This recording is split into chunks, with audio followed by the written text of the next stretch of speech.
got to be honest with you, something got me in a bit of a lather this week. In fact, I was virtually foaming with rage. The hashtag #MeToo movement claimed 2 new victims, common sense and male dignity.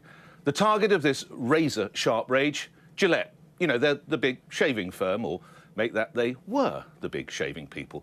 For reasons known only to their own virtue-signalling selves, they chose to launch a new ad in the US showing men trying to stop some simple old roughhousing between boys at a barbecue, reprimanding young men for finding women attractive, and essentially supporting the notion most men are sex-crazed, harassing, law-breaking bullies. Is that how they see their customers? The hashtag #MeToo campaign has shone a welcome light on some wholly unacceptable practices and deserves continued success.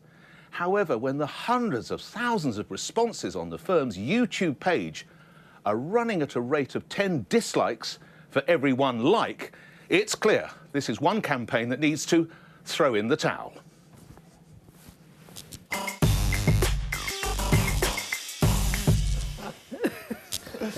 Right, now, Michelle, I know you're keen to get involved in this, but for those viewers who have... Oh, thank you. For those viewers who've not seen it, here's a shortened clip of the ad.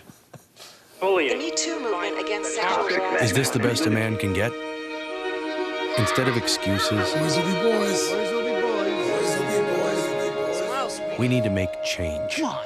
Men need to hold other men accountable. That's not how we treat each other, okay?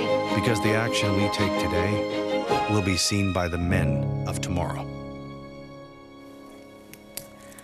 I can almost imagine when they were creating that ad and they would have had, I don't know, like a group of trendy 20-something-year-old guys in skinny jeans, and they would all have watched that and be jumping up and high-fiving and all the rest of it. And I bet they're all really surprised by the response that they've got to this ad. I'm obviously not a man, and I actually sometimes find myself feeling sorry for the men of today. Why so? Because I think to be a man, you must tread on eggshells, wondering what is OK and what is not OK. And when I watched that advert, I almost felt that I was watching some kind of like public health video. I didn't realise until I got to the end that I was watching a marketing video for a shaving company. And when I think about men, I think of men, suicide is the biggest killer of men. I think it's under the age of 45. But working class boys are falling behind in educational standards. And I just think if a brand like Gillette cares about men and wants to develop men and the narrative around men, there are so many productive, positive campaigns that they could have ran to help and support men, as opposed to vilifying them all as some, you know, walking, sex-pesting, bullying, abusive species. And by the way, Gillette, also, when it comes to women, I find it fascinating how they're focusing on the men's side of things, but yet very comfortably still charging more for their pink razors. Oh, that's interesting. Called Venus. Maajid, you're probably more liberal among the team today. How do you respond to that? So I actually posted on social media about this ad, and tried to be sensible. And of course, lo and behold, I was gunned down by all sides, all sides, you know. And so my basic point is that the conversation around masculinity must be had. It's needed, it's necessary, and the notion of masculinity must always update, just like every notion must update and keep up with the times. However, I think it's that ad and the sorts of men you described in their kind of skinny, I don't know what they're wearing, but the people that would back that ad are guilty of only presenting half the story. And the other half of the story is the following. If, while we're pushing out messages like that, we're not seriously addressing parental alienation that happens overwhelmingly to fathers, is happening to me, fathers who are alienated from their children post-divorce, or indeed paternity leave at work. It's not their job to do. Let's just let Maajid finish. Paternity leave, or even if we look at, you know, custody presumptions around divorce settlements, also homelessness. The overwhelming majority of people who are homeless are men, and the reason that happens is the councils... And as a dad, how do you feel about the situation you find yourself in now?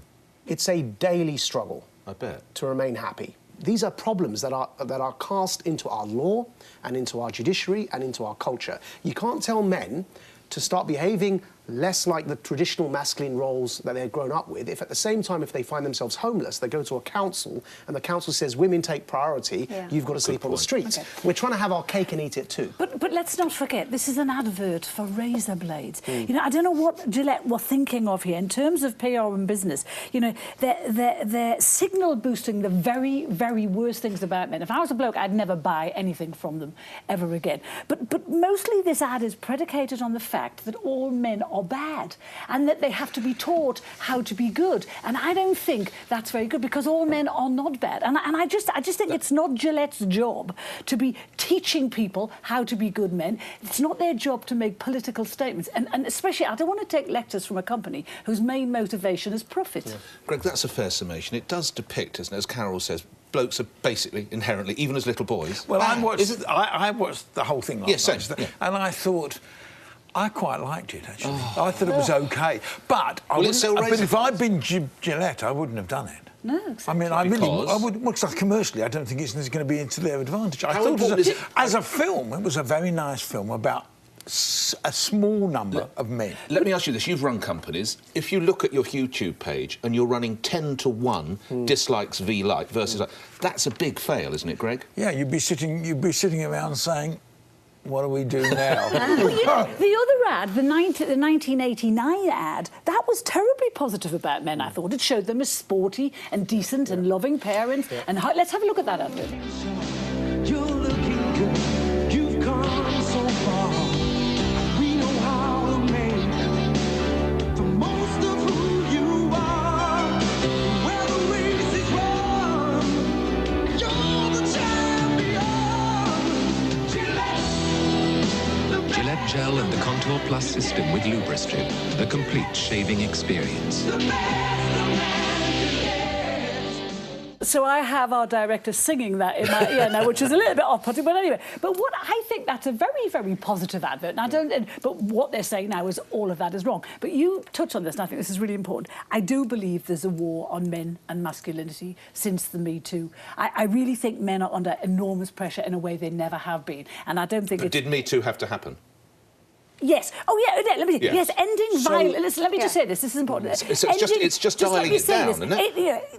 Ending violence and harassment against women is a good thing. It's a fantastic thing. Absolutely. But it doesn't mean you have to like that advert. I mean, there is Sky did quite an interesting poll where they said, we won't go through the whole thing because it's too long, but it said, is it more or less difficult being a man today than in previous generations?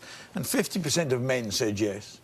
Yeah. Not that I think, how would they know? I was going to say that's a weird one. It's anyway, a weird question. And 39% of women said no. I mean, there's certainly. I look back to my father, in a light-hearted way, but my dad genuinely believed Saturdays was man's day, Yeah. Well, I don't know any blokes who go home and say that today and live. But the problem is that our cultural attitudes around what it means to be a man are changing, and my point was that the legal and judicial precedents are still there, and that does make it harder because the expectations are still there without the cultural permissions. And so, let's have a look at what the CEO of the Samaritan said. That leads to the disproportionate level of suicides.